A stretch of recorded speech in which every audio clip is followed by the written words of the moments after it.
Hi and welcome back to the program. We are joined today by Colonel Bonjour et bienvenue à nouveau dans l'émission. Nous sommes rejoints aujourd'hui par le colonel Jacques Baud, ancien analyste du renseignement de l'armée suisse. Je me trouve actuellement à Minsk, à la conférence sur la sécurité en Eurasie, où se rassemblent de nombreux ambassadeurs et diplomates venus de Chine, d'Inde, d'Indonésie et d'autres grandes puissances de l'Est. Tous semblent parler de leur volonté de diversifier leurs partenariats économiques et de s'adapter à cette répartition multipolaire du pouvoir, tant pour leur autonomie économique que politique. Both for economic and political autonomy. Now, I'm frequently asked here, though, why. On me demande souvent ici pourquoi l'Europe agit comme elle le fait. Elle semble aller à l'encontre de ses propres intérêts, en mettant tous ses œufs dans le panier américain, et cela à un moment où les Américains relèguent l'Europe au second plan, tout en extrayant beaucoup de richesses de leurs alliés dépendants. J'ai donc pensé vous poser la question, colonel. On a aujourd'hui le sentiment que les Européens n'agissent plus vraiment dans leur propre intérêt.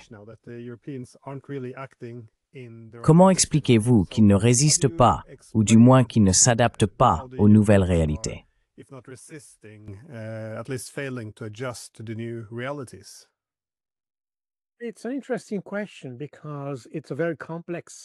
C'est une question intéressante, car elle est très complexe, ou plutôt, une bonne question avec une réponse très complexe.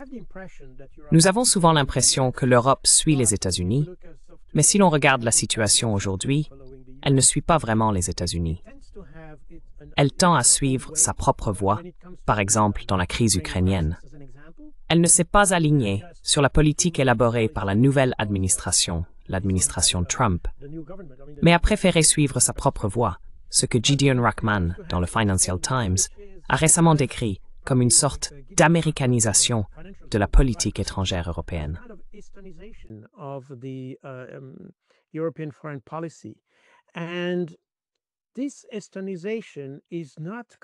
Et cette américanisation n'est pas complètement nouvelle. C'est quelque chose que j'ai même observé lorsque j'étais à l'OTAN, entre 2012 et 2017.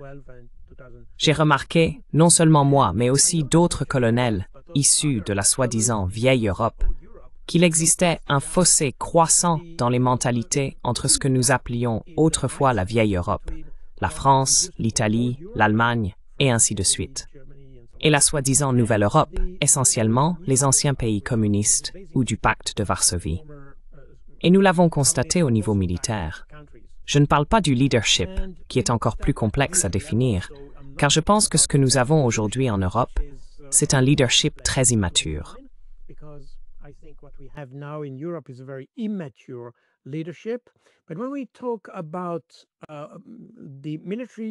Mais lorsque nous parlons du commandement militaire, il est, d'une manière générale, plus mûr que le commandement politique.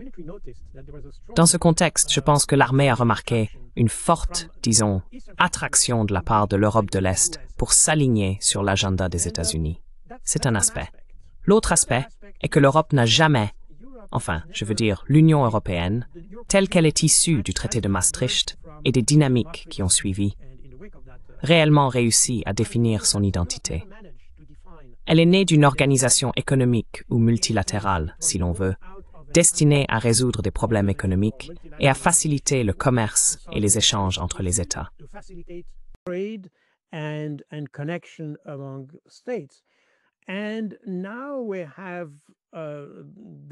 Et maintenant, nous avons l'impression que l'Europe veut adopter un rôle plus politique sur la scène internationale. Le problème, c'est qu'évidemment, l'Europe n'est pas préparée à cela. Nous avons donc ici une combinaison de problèmes institutionnels. L'Europe elle-même n'est pas prête pour la tâche qu'elle se fixe, et un leadership immature découle de la situation dans laquelle nous nous trouvons. Je veux dire, c'est intéressant. Un homme politique français a essayé de dresser une sorte de synthèse des profils de divers dirigeants européens, et il a remarqué qu'ils sont tous très jeunes, bien plus jeunes aujourd'hui qu'ils ne l'étaient, disons il y a 40 ans.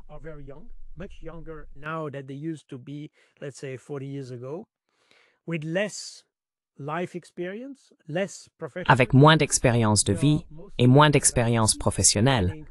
Ce sont pour la plupart des apparatchiks, c'est-à-dire des personnes qui ont grandi au sein d'un appareil de parti et qui, par conséquent, n'ont aucun lien réel avec la vie concrète. Des gens qui sont probablement, des personnes qui ne sont pas. Et c'est un point intéressant qui mériterait sans doute d'être étudié davantage. Mais des personnes qui n'auraient pas pu être absorbées par la science ou par l'économie. Donc des gens qui en fait sont devenus politiciens par défaut, parce que c'était pour eux un moyen de faire carrière. Ils n'auraient pas réussi à construire une carrière fructueuse dans le secteur privé. Et c'est quelque chose qui, à mon avis, et je l'ai aussi remarqué en Suisse, depuis le début des années 1990, fait que le secteur privé est devenu plus attractif pour les personnes compétentes que le secteur public ou politique.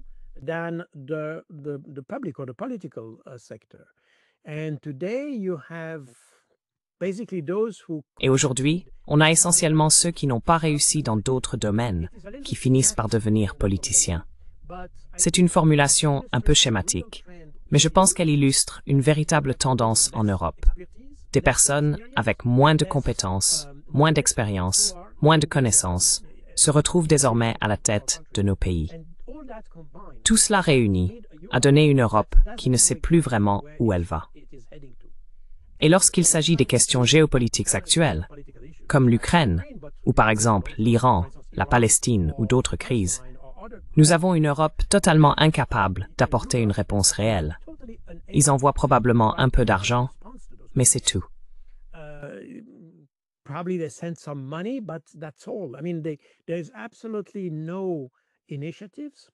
Je veux dire, il n'y a absolument aucune initiative politique pour résoudre le problème, aucune initiative diplomatique pour tenter de parvenir à des accords ou quoi que ce soit de ce genre. C'est évident, avec on peut avoir exactement le même type de préoccupation avec l'Iran, par exemple. Le fait qu'en 2018, les États-Unis se soient retirés du JCPOA aurait pu offrir une occasion fantastique à la politique étrangère européenne de se positionner dans la nouvelle situation. Mais cela n'a pas été le cas. Et c'est ce genre de... certains appellent cela une vassalisation, d'autres une soumission. Je ne sais pas exactement comment le définir, mais c'est certainement un manque d'initiative, un manque, disons, de conscience de soi, peut-être, Ms. Wolf. Let's say self-consciousness that we have in Europe. And it's also very interesting to see that. Et il est également très intéressant de constater que l'Europe est confrontée à de nombreux défis, notamment avec la Chine, les semi-conducteurs, l'industrie et tout cela, mais aussi dans d'autres domaines. Si l'on en croit, et c'était un commentaire fait, je peux me tromper, mais je crois que c'était M. Fico, le Premier ministre slovaque, il a dit que lors des réunions européennes, il est toujours et exclusivement question de la Russie. Cela semble être une politique étrangère à sujet unique. Il ne traite qu'un seul problème. Et bien sûr, on peut l'expliquer, car je ne suis pas sûr que des personnes comme Kaja Kallas soient les plus futées. Mais cela ne peut pas être la seule explication, car même si elles ne sont pas très brillantes, elles devraient être soutenues par des collaborateurs qui, probablement, attireraient leur attention sur d'autres sujets. Mais apparemment, ce n'est pas le cas.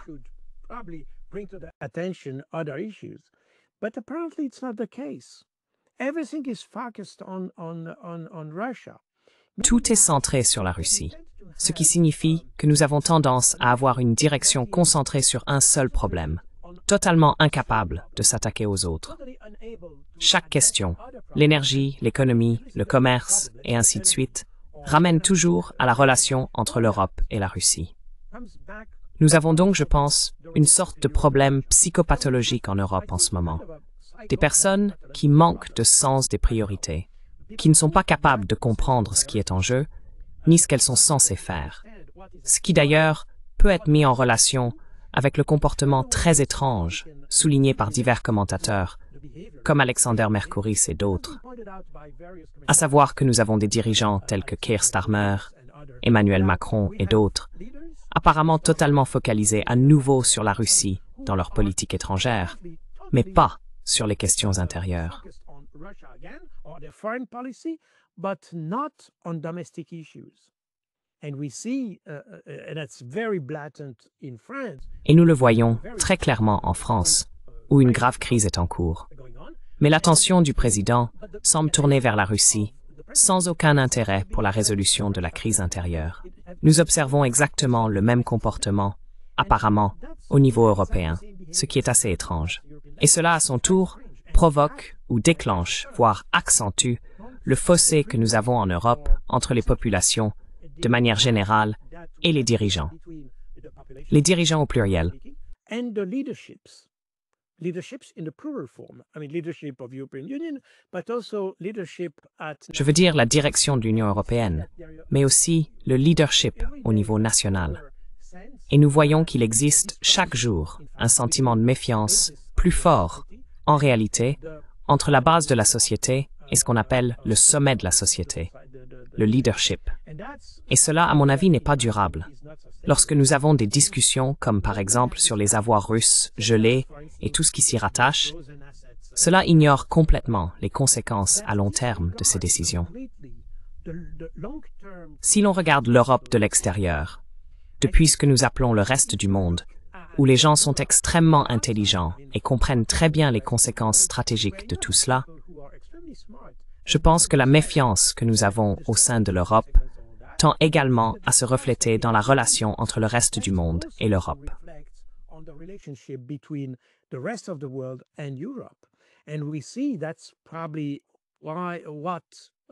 Et nous voyons que c'est probablement ce qui suscite également l'intérêt pour d'autres structures multilatérales, telles que les BRICS et d'autres.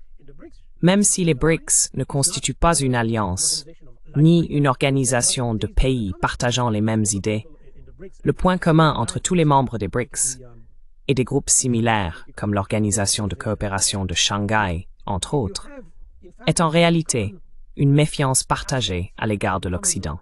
Et si l'on ajoute à cela le fait que les États-Unis, sous Donald Trump, mènent une politique étrangère extrêmement difficile à comprendre parce qu'elle semble erratique, et elle l'est effectivement, alors tout cela prend sens.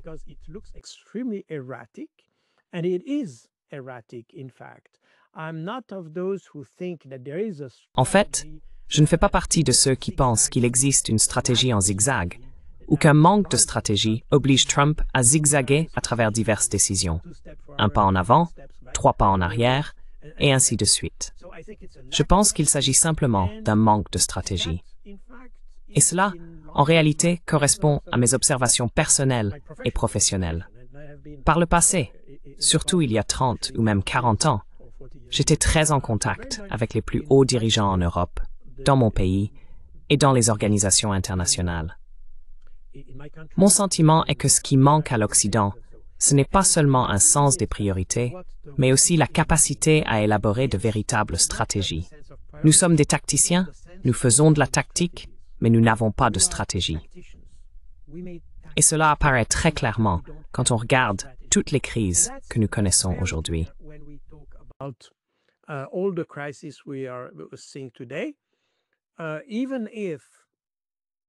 Même des personnes comme Trump, par exemple, lorsqu'il s'agit du conflit ukrainien, ont des objectifs, mais aucune stratégie pour les atteindre. Et quand on parle de l'Europe, elle n'a ni objectif ni stratégie. Si vous n'avez pas d'objectif, vous ne pouvez fondamentalement pas avoir de stratégie, évidemment. Nous sommes donc dans cette situation. Il manque un véritable cadre conceptuel pour aborder les problèmes. Et encore une fois, l'Europe n'a jamais réussi à passer d'une organisation économique à une organisation politique. À mon avis, elle a même échoué à remplir le rôle politique qu'elle s'était elle-même attribué. Voilà, en résumé, mon interprétation. Bien sûr, nous pourrions développer tous ces sujets, mais je vais essayer de faire court, car j'ai tendance à beaucoup parler.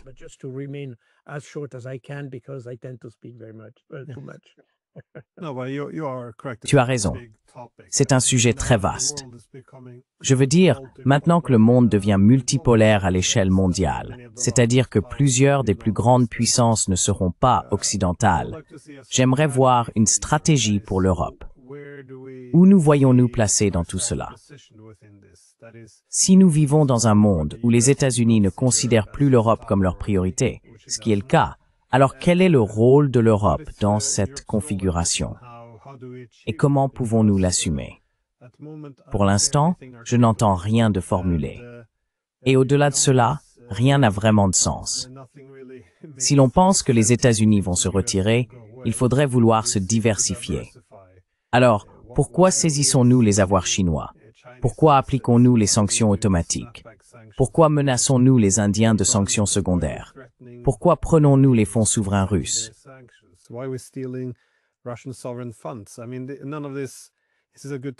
Je veux dire, rien de tout cela.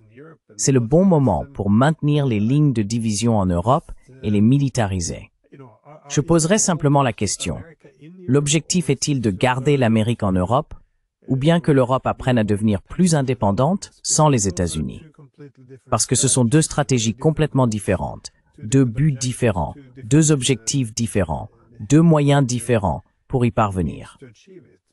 Mais vous avez aussi tout à fait raison, je pense, à propos du problème de compétences que nous avons dans l'URWM. Angela Merkel, si je ne me trompe pas, a envoyé von der Leyen à l'URWM simplement parce qu'elle avait mal géré l'armée allemande. Et maintenant, elle est à l'URWM. Et son travail consiste à gérer la militarisation de l'Union européenne. C'est assez extraordinaire. Et c'est la même chose avec Kaja Kallas. Elle a eu de gros problèmes dans la politique estonienne, très impopulaire. Tellement impopulaire, en fait, dans l'un des plus petits pays que nous ayons en Europe.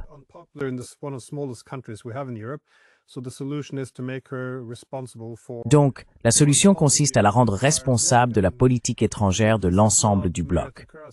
Je veux dire, ce n'est pas une méritocratie. Désolé, une méritocratie, c'est quand les meilleurs accèdent au sommet. Mais on voit bien une panique s'installer au sein de l'URWM maintenant, car au cours de la dernière semaine, tout cela s'est intensifié. Je pense à l'effondrement en Ukraine. Encore une fois, nous n'avons pas de stratégie claire sur la direction que nous voulons prendre. Tout ce que nous savons, c'est que nous ne pouvons pas laisser la Russie réussir. Mais maintenant que, comme on pouvait s'y attendre, la situation des Ukrainiens passe de mal en pis, on voit soudain la France parler d'y envoyer des troupes. Nous devrions saisir ou voler les fonds souverains russes afin de financer l'Ukraine. C'est comme si nous ne pouvions pas avoir une discussion critique sur les conséquences de tout cela, par peur de saper la légitimité ou la cohésion interne. Voyez-vous la panique s'installer?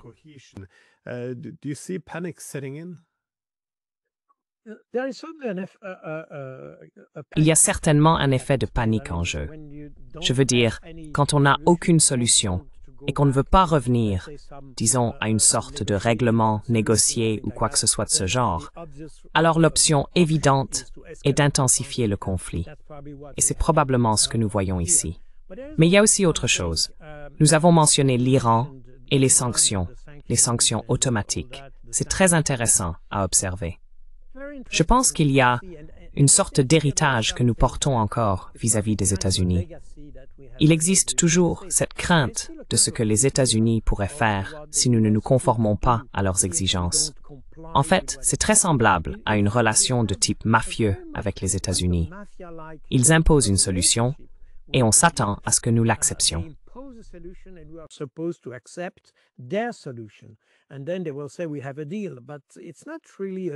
Et ensuite, ils diront, nous avons un accord. Mais ce n'est pas vraiment un accord, c'est un accord imposé. En ce qui concerne les sanctions contre l'Iran, en 2018, lorsque les États-Unis se sont retirés du JCPOA, il avait été établi que l'Iran avait respecté toutes les exigences de l'accord. Par conséquent, les pays européens, ou ceux qui restaient dans le traité, étaient censés lever les sanctions. Fait intéressant, on pourrait dire, d'accord, Boru, mais si nous ne le faisons pas, nous restons exposés à la menace de sanctions américaines pouvant s'appliquer au-delà du territoire américain. Mais en réalité, si l'on y regarde de plus près, en Europe, nous disposons d'un cadre juridique pour les sanctions qui nous permet de contourner celles des États-Unis.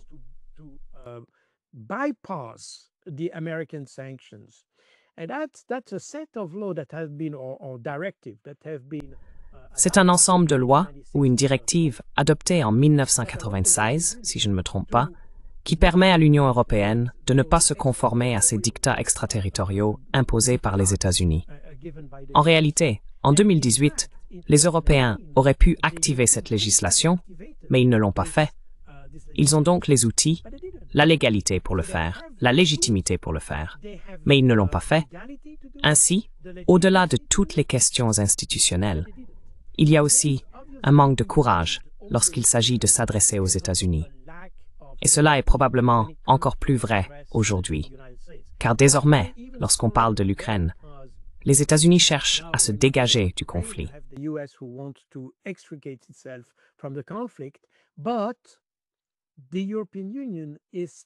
Mais l'Union européenne est encore disposée à maintenir l'implication des États-Unis en Europe, sur le plan militaire et en matière de sécurité. Et pour cette raison, elle a tendance à jouer un double jeu. Le problème, c'est que, et bien sûr, je viens de Suisse, donc ma façon de penser en est influencée, mais en ce qui concerne l'Ukraine, je n'ai pas compris pourquoi l'Europe et la Suisse aussi, car cela s'applique également au cas particulier de la neutralité suisse, ont choisi cette voie. On choisit cette voie, et plutôt que soutenir une partie, nous resterons en dehors du conflit et tenterons de le résoudre par des moyens diplomatiques.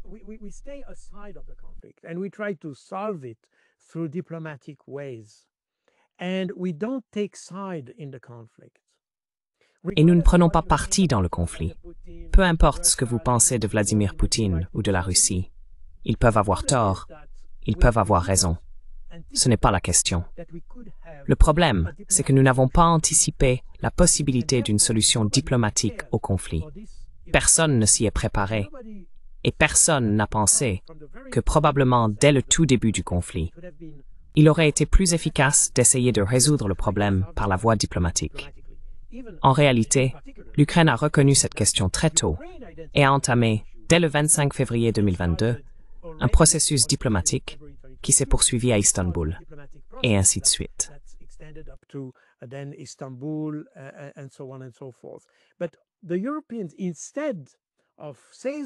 Mais les Européens, au lieu de saisir l'opportunité offerte par Zelensky et de dire « d'accord, nous allons vous soutenir dans la recherche d'une solution politique », non. Ils ont tout fait pour ruiner les tentatives de Zelensky et pour revenir à une militarisation de la situation, à une militarisation accrue du conflit. Et cela, honnêtement, je ne peux pas le comprendre. Parce que même les Ukrainiens eux-mêmes voulaient une solution politique. Une solution politique. Et les Européens ont refusé cela. Cela signifie donc que nous avons affaire à des gens non seulement incompétents, mais qui manquent totalement de vision quant à ce qu'ils veulent accomplir. Ou, pour le dire plus clairement, ils ne veulent même pas la paix.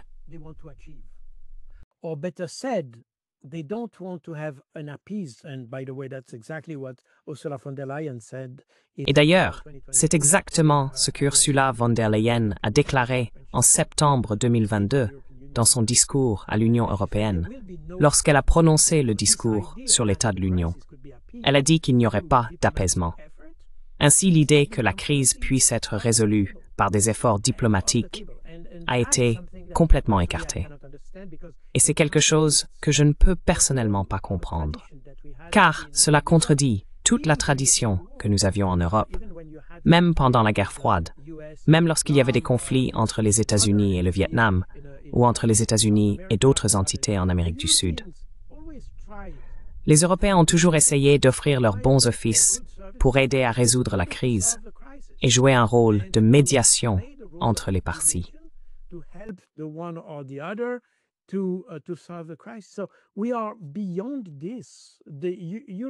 Nous avons dépassé ce stade. L'Europe est devenue plus belliqueuse que même les États-Unis, dans une certaine mesure.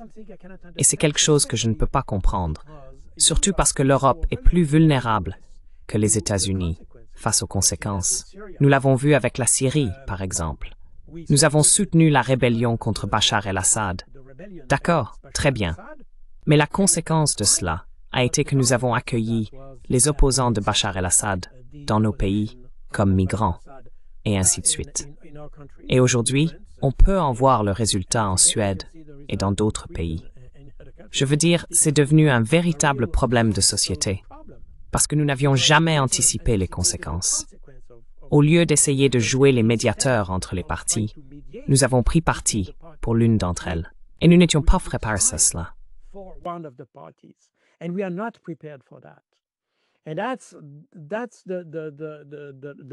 Et c'est d'ailleurs la leçon de la crise syrienne. Mais nous répétons exactement la même erreur avec l'Afghanistan. Il n'y avait absolument aucune raison pour que l'Europe soit impliquée en Afghanistan, par exemple. Nous aurions été bien mieux inspirés d'offrir nos bons offices pour aider à résoudre la crise entre les États-Unis et l'Afghanistan. Et dans les crises actuelles que nous connaissons en Iran, en Palestine et en Ukraine, l'Europe pourrait jouer un rôle déterminant.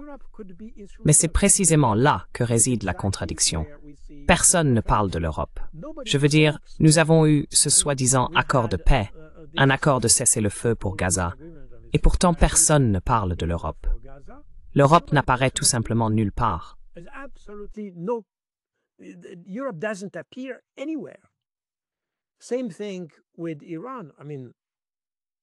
Même chose avec l'Iran.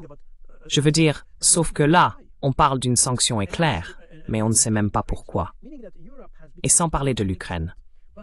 L'Europe est donc devenue totalement inexistante, parce que l'Europe a tendance à avoir peur des États-Unis et à se comporter selon ce que les États-Unis attendent.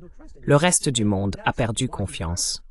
Et c'est pourquoi, en fait, nous provoquons maintenant la construction d'un monde alternatif, pour ainsi dire, un monde doté de capacités de moins que l'Occident d'as avant la Seconde Guerre mondiale.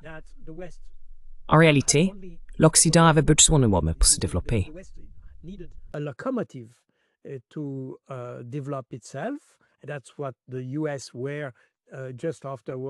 C'est ce qu'étaient les États-Unis juste après la Seconde Guerre mondiale, permettre le développement du monde occidental, avec un certain succès. Mais aujourd'hui, bien sûr, le reste du monde n'avait pas de locomotive. Il en a désormais une, et c'est la Chine, soutenue par la Russie. Les plus grands pays de la planète sont en réalité liés les uns aux autres. Ils ne sont pas dans une alliance formelle, mais ils sont connectés et prêts à coopérer. Ils sont disposés à résoudre leurs problèmes par des moyens diplomatiques entre eux, ce qui signifie que nous assistons à la construction d'un monde alternatif sur cette planète.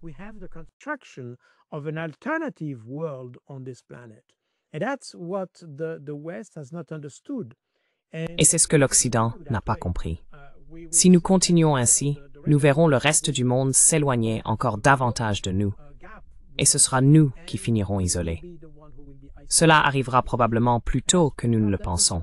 Tout simplement parce que, si l'on parle de technologies nouvelles ou émergentes, les technologies propres, où se trouvent les pays qui mènent dans ce domaine? Ils sont en Asie, ils ne sont plus en Europe. Et donc, nous pourrions souffrir bien plus que nous ne l'imaginons, du fait de ne pas avoir une politique d'ouverture et de confiance. Une politique de confiance avec le reste du monde.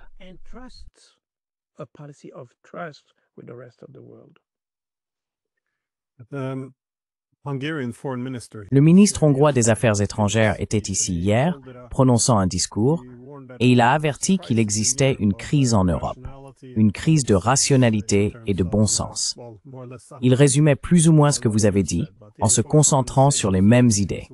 Il a demandé à l'Humaine Pommerbe, pourquoi échanger une énergie bon marché contre une énergie coûteuse, alors que vous savez que l'autre camp peut diversifier ses approvisionnements, mais que nous ne pouvons pas vraiment diversifier nos importations. Et il n'y a pas de réponse à cela. Cela montre qu'il n'y a pas eu beaucoup de réflexion derrière ces décisions. De plus, en regardant en arrière vers 2014, nous aurions pu penser « c'est le moment de prendre du recul et de nous demander pourquoi nous devons nous opposer aux Russes sur tout. »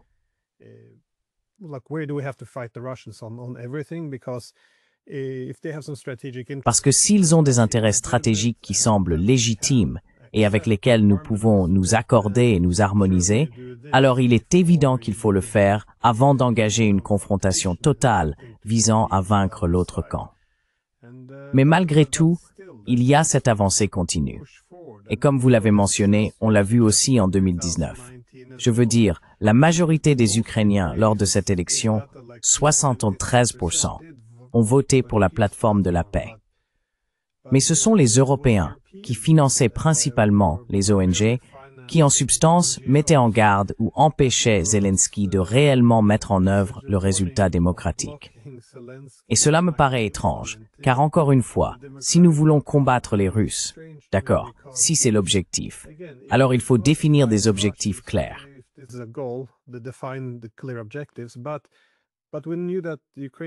Mais nous savions que les Ukrainiens ne pouvaient pas vaincre la Russie. Nous ne voulions pas nous impliquer directement et combattre la Russie. Alors nous avons écarté la voie diplomatique, le choix démocratique des Ukrainiens et placé l'Ukraine sur la voie de la guerre, dont nous savions qu'elle ne pouvait pas sortir victorieuse. Et même maintenant, quand on parle peut-être d'impliquer l'OTAN d'une manière limitée, eh bien vous savez, si l'OTAN s'implique, soit elle s'implique pour gagner, soit elle ne s'implique pas du tout. Sinon, cela ne fera que discréditer tout le bloc militaire. Donc cela n'a pas de sens pour moi quand les Français veulent envoyer peut-être 2000 soldats. Pourquoi? C'est tout simplement très surprenant pour moi. C'est complètement rationnel, désolé.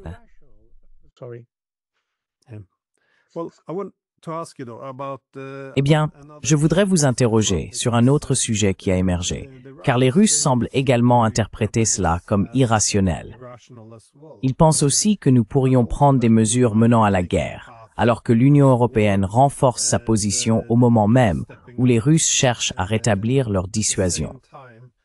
Ainsi, les Russes se renforcent, d'abord avec davantage d'Oreshniks et de véhicules blindés.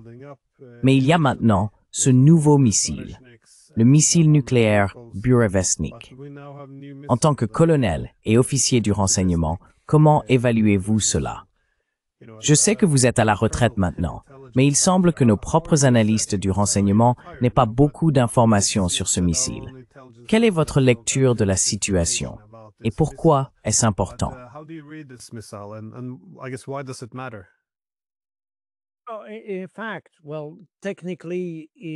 En fait, eh bien, techniquement, il ressemble beaucoup à un Tomahawk.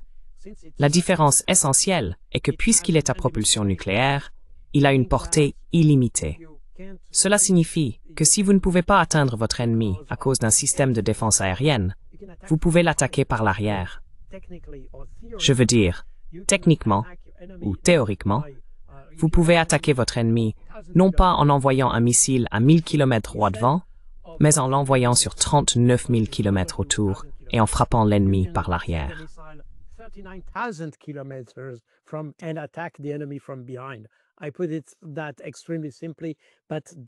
J'ai résumé cela de manière extrêmement simple. Mais c'est là l'essence du problème que pose le Burevestnik pour l'OTAN, car c'est un système qui peut, en réalité, atteindre n'importe quel point de la planète. Et comme il vole à une altitude de 25 à 100 mètres, il peut pratiquement contourner presque tous les systèmes de défense aérienne, et en fait, ne serait pas détecté. C'est donc, dans une certaine mesure, un véritable changement de donne. Mais le vrai problème ici, c'est que, au-delà de ces nouveaux armements qui apparaissent, et d'ailleurs, remarquez que les Russes semblent être à l'origine de ces armements, ils sont en développement depuis des années. Le Burevestnik est en développement depuis des années. Nous le savons, ce n'est pas complètement nouveau.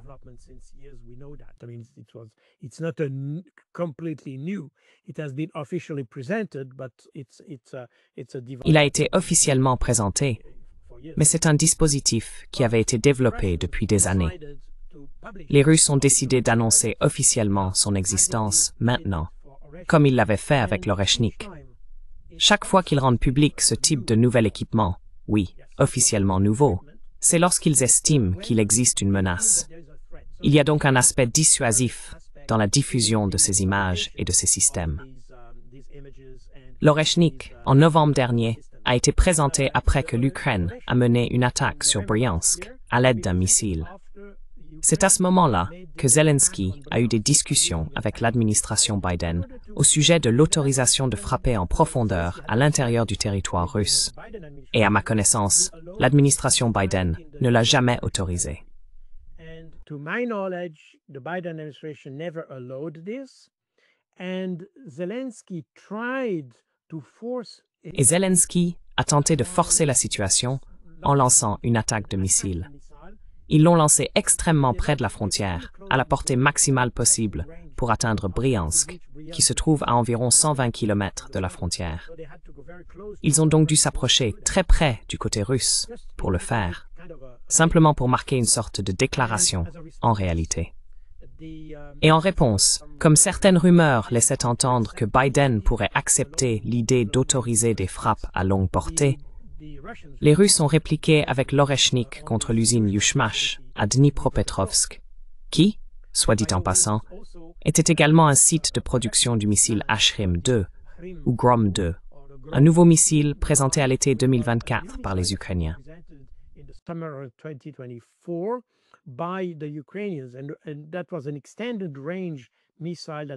Et c'était un missile à longue portée, conçu pour atteindre environ 500 km. Il pouvait donc atteindre Moscou et il était produit à Yuzmash, au moins en partie. Pour cette raison, les Russes ont saisi l'occasion de démontrer la puissance du missile Oreshnik et ont frappé l'installation de Dnipropetrovsk. Et ici, nous avons presque le même scénario, car il y a eu toutes ces discussions et ces allers-retours de Trump concernant le missile Tomahawk, disant oui, non, je ne sais pas. Puis les Russes ont décidé de rendre public le Burevestnik pour dire « Quelle que soit votre décision, nous avons une meilleure réponse à cela ». Je pense que c'est presque le même scénario que nous voyons se dérouler ici.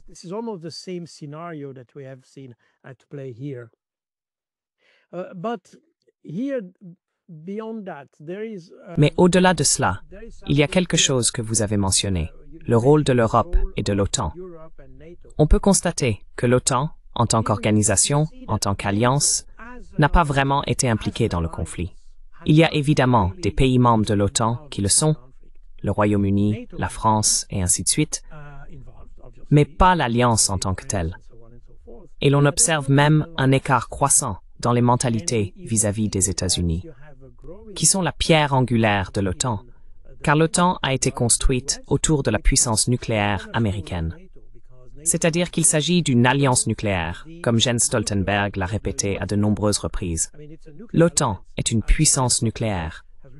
Mais puissance nucléaire signifie qu'elle est conçue pour un type de conflit différent de celui que nous avons en Ukraine. En réalité, l'OTAN est impuissante ici.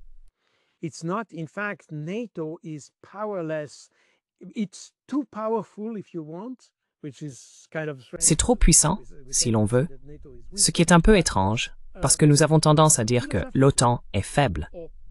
Mais philosophiquement, politiquement ou stratégiquement, l'OTAN n'est pas conçue pour un petit conflit. Elle est faite pour une confrontation à grande échelle entre puissances nucléaires, et c'est là toute sa raison d'être.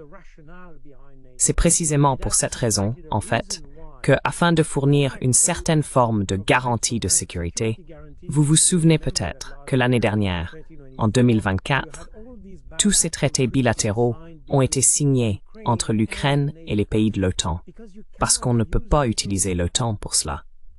Ils ont donc dû opter pour des traités bilatéraux à la place. Et c'est aussi pour cela que l'Union européenne a compris qu'elle avait besoin d'un pilier de défense. Je veux dire, l'idée a toujours été que l'Europe devait avoir un pilier de défense dans son ensemble.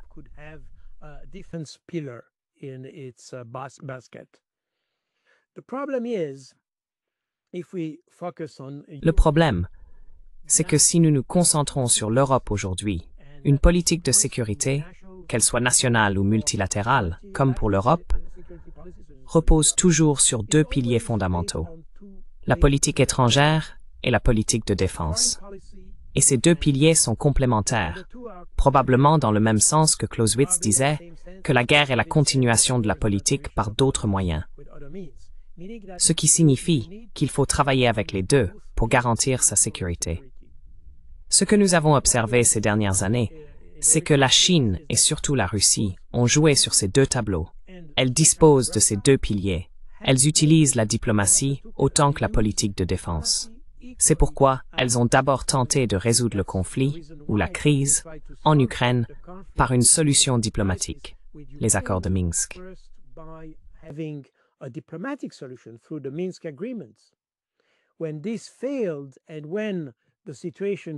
Lorsque cela a échoué, et que la situation a atteint un point où ils ont dû répondre militairement, ils ont décidé d'intervenir le 24 février 2022. Mais cela montre que du point de vue russe, on peut utiliser la force et la diplomatie de manière alternée et complémentaire. C'est essentiellement ce qu'ils ont fait le 24 février 2022 lorsqu'ils ont lancé cette grande offensive en direction de Kiev. L'idée était de faire pression sur le gouvernement, sur Zelensky, pour pousser à des négociations. Et cela a fonctionné. Cela a fonctionné parce que le 25 février, Zelensky a demandé une première série de négociations diplomatiques.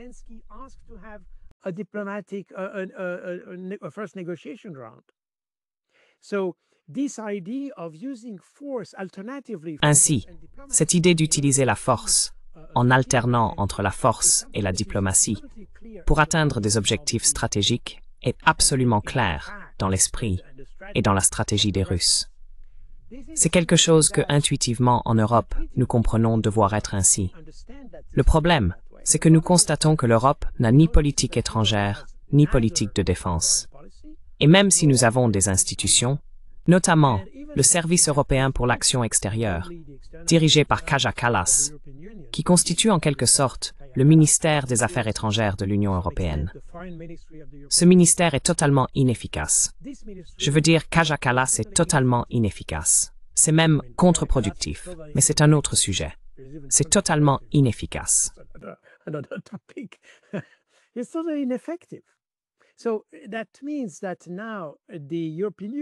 Cela signifie donc qu'à présent, l'Union européenne essaye de se doter d'un appareil de défense. En réalité, elle a construit le deuxième pilier sans se rendre compte que le premier n'existe même pas. Nous tournons donc en rond. Et cela aussi, eh bien, nous revenons à ce que je disais tout à l'heure, traduit un manque de cadre conceptuel dans notre manière d'aborder les problèmes. L'Europe veut désormais devenir une puissance militaire, sous l'impulsion d'Ursula von der Leyen, avec la militarisation que vous venez d'évoquer. Mais ce n'est pas le bon outil pour y parvenir. Et même si elle le voulait, la militarisation, qu'il s'agisse d'une force européenne, d'une armée européenne ou d'une alliance européenne, appelez-la comme vous voulez, prendrait des décennies à se mettre en place. Même l'OTAN n'est pas parfaite. Et même l'OTAN n'a pas réussi à s'adapter à la situation que nous connaissons depuis la fin de la guerre froide.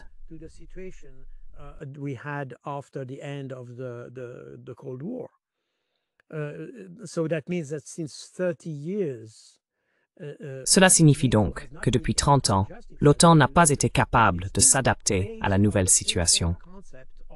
Elle repose toujours sur le même vieux concept de guerre nucléaire, toute l'idée de la guerre nucléaire. Et c'est précisément pour cette raison qu'elle ne s'est pas adaptée à la situation actuelle. Cette question s'est posée lorsque l'OTAN s'est impliquée en Afghanistan. Mais là aussi, elle manquait d'une doctrine pour faire face à l'Afghanistan. En réalité, en Afghanistan, l'OTAN n'était qu'une filiale des forces américaines. Et c'est pourquoi, progressivement, et je me souviens qu'en 2008 ou 2009, la Suisse a été invitée à participer à l'opération de l'OTAN en Afghanistan.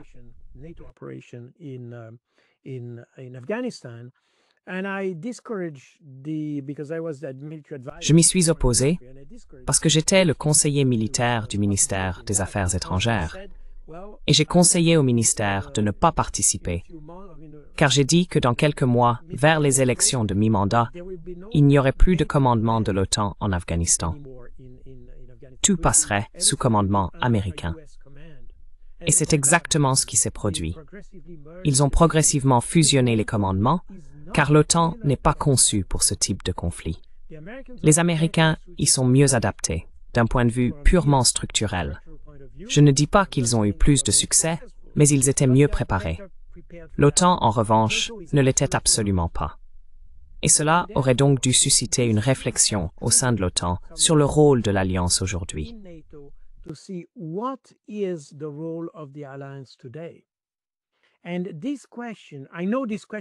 Et cette question, je sais qu'elle est posée, car je connais des personnes au sein de l'OTAN qui y travaillent, mais elle n'a jamais atteint le niveau politique. Elle reste entre les mains de quelques bonnes personnes, très intelligentes d'ailleurs, mais elle demeure au niveau opérationnel, si l'on peut dire. Elle n'a jamais atteint le niveau politique, car à ce niveau, nous avons exactement ce que vous entendez de Mark Rutte et d'autres. Le récit est plus important que les faits sur le terrain. En conséquence, l'OTAN reste telle qu'elle est. Et aujourd'hui, je pense que même adapter l'OTAN aux réalités de l'après-guerre froide en Europe serait perçu comme une concession faite aux Russes. Par conséquent, personne n'est même tenté de le faire.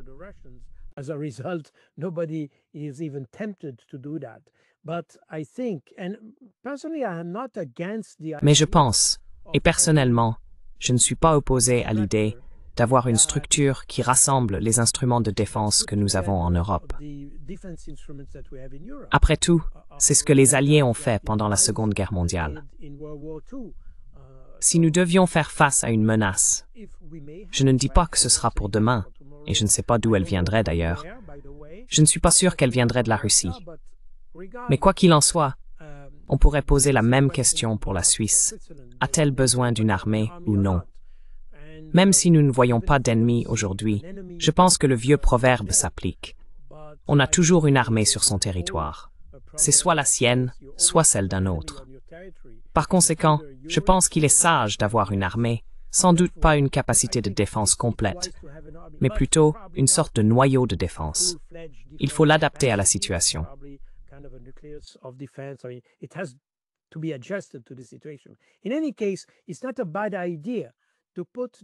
En tout cas, ce n'est pas une mauvaise idée de rassembler ses forces afin de créer une certaine synergie et un effet dynamique grâce à cette coalition, ou cette alliance, si l'on veut. Le problème, c'est que l'objectif de l'alliance doit être clair et que la configuration de la structure de commandement doit être adaptée aux réalités et à la menace anticipée. Je veux dire, nous voyons aujourd'hui que l'OTAN est, et c'est probablement une bonne chose, d'avoir une forme de dissuasion nucléaire. Pourquoi pas?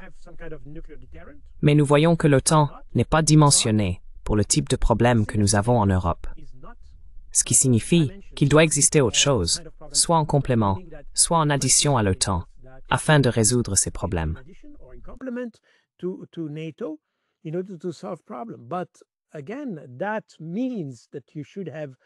Mais encore une fois, cela signifie qu'il faut des dirigeants rationnels dans ces organisations. Car il ne devrait pas s'agir d'une structure qui crée de nouveaux conflits, mais d'une structure qui les empêche. Et ce n'est certainement pas ainsi que les pays de l'OTAN l'ont compris. Je veux dire, on le voit clairement avec la France et le Royaume-Uni, notamment, nous avons déclenché des guerres. Et je ne te parle pas de l'Irak, de la Libye, de la Syrie, et ainsi de suite. C'est l'ancien état d'esprit colonial que nous conservons encore en Europe et dont nous devrions nous débarrasser, mais il est toujours là. La puissance militaire ne devrait pas être utilisée pour créer de nouveaux conflits, mais pour les prévenir.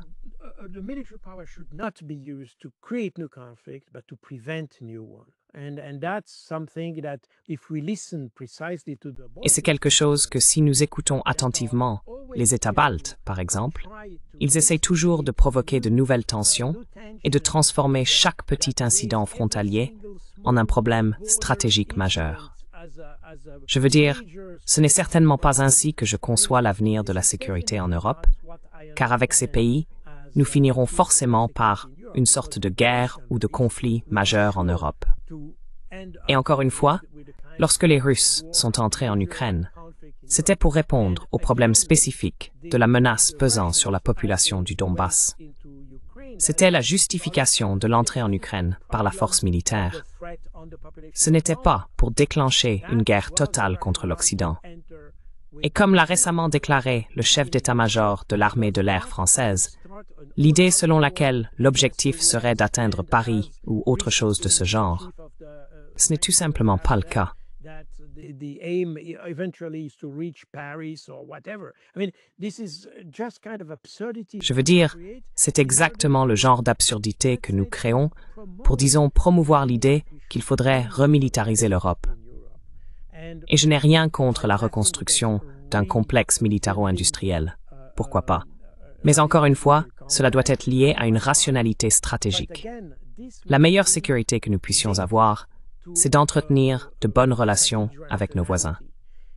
C'est la meilleure sécurité possible. D'où la complémentarité avec la défense. Si vous avez une bonne politique étrangère, si vous êtes capable d'anticiper les problèmes, alors bien sûr, vous n'avez pas vraiment besoin de la force militaire.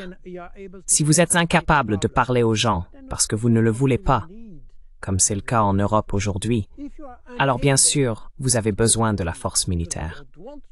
C'est toujours une question d'équilibre. It's always a question of balance. And we need, and here this is the problem of maturity of our leadership. Et nous devons reconnaître, et c'est là le problème de maturité de notre leadership européen, qu'ils n'ont pas su trouver le bon équilibre entre les deux piliers de la politique de sécurité, la politique étrangère et la politique de défense.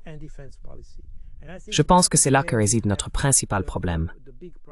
Si nous voulons nous remilitariser, reconstruire nos forces armées, pourquoi pas? Mais encore une fois, pourquoi dépenser beaucoup d'argent pour reconstruire cet instrument si nous avons d'autres priorités, comme la reconstruction de notre tissu industriel et d'autres choses de ce genre? Vous voyez, il y a probablement d'autres priorités. Alors pourquoi ne pas avoir de meilleures armes? Aucun problème avec cela. Mais encore une fois, tout cela doit être replacé dans son contexte, compris dans un cadre rationnel. Nous devrions avoir la sécurité dont nous avons besoin, pas celle que nous souhaiterions avoir.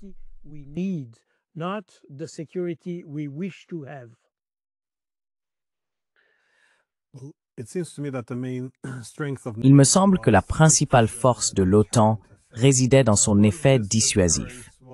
Mais une grande partie de cette dissuasion reposait sur le fait qu'il s'agissait d'une alliance défensive, attachée au statu quo. Une fois qu'elle est devenue, je dirais, révisionniste par nature après la guerre froide, par exemple lorsqu'elle s'est étendue vers l'Ukraine, cela a forcé ou poussé la Russie, dans une certaine mesure, à agir. Et maintenant, lorsque nous lançons des missiles sur l'Ukraine, ou lorsque les Russes affirment que les Britanniques sont derrière l'attaque contre leur dissuasion nucléaire, la dissuasion prend un sens différent. Ce n'est plus aussi simple. Vous nous attaquez, nous vous attaquons.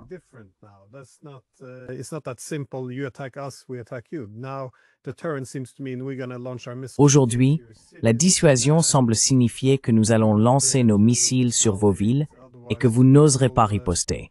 Sinon, cela déclenchera notre propre dissuasion. Et nous gravissons progressivement cette échelle de l'escalade, provoquant presque à nouveau les Russes, un peu comme nous l'avons fait en 2014, à passer à l'action. À ce stade, il semble que nous soyons dans une situation dangereuse, car nous pouvons soit aller combattre les Russes et peut-être provoquer la fin du monde, soit devoir reculer. Mais dans ce cas, la dissuasion de l'OTAN est sapée et affaiblie, alors qu'elle constituait sa principale force à l'origine. Eh bien, colonel, merci beaucoup d'avoir pris le temps. C'est toujours très instructif.